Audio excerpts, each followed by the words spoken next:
Ces corneilles sont entraînées pour voler les casquettes des partisans de Donald Trump.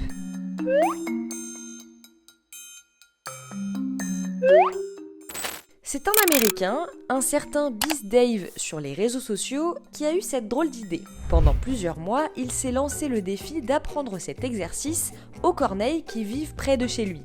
Sur une plateforme accrochée à sa clôture de jardin, il a d'abord cherché à appâter les oiseaux avec de la nourriture. Des cacahuètes, des restes de poulet, des verres de farine et des croquettes pour chiens, raconte-t-il sur Threads où il documente largement son expérience.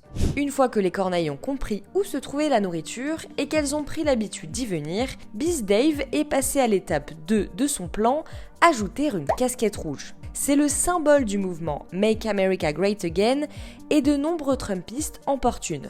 S'ensuivent 3 mois d'entraînement pour que les corneilles comprennent que la nourriture se cache sous le chapeau rouge et qu'elles doivent l'enlever pour y accéder. L'Américain espère ainsi que les corneilles tenteront de retirer les casquettes MAGA sur la tête des électeurs de Trump en pensant trouver de la nourriture dessous. Ces vidéos qui auraient pu être générées par intelligence artificielle sont bien réelles et elles ont suscité le buzz dans le monde entier.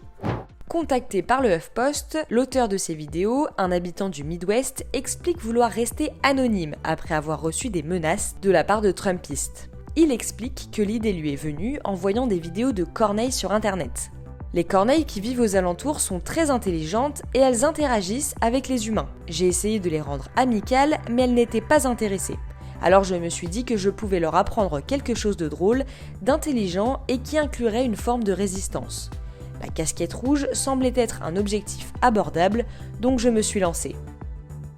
Avec cette expérience, l'Américain veut inspirer d'autres citoyens à trouver des moyens de souligner l'absurdité du mouvement MAGA. Le fascisme déteste les contestataires et l'humour, ajoute-t-il, ravi d'apporter un peu d'ironie durant cette période difficile de l'histoire de l'Amérique.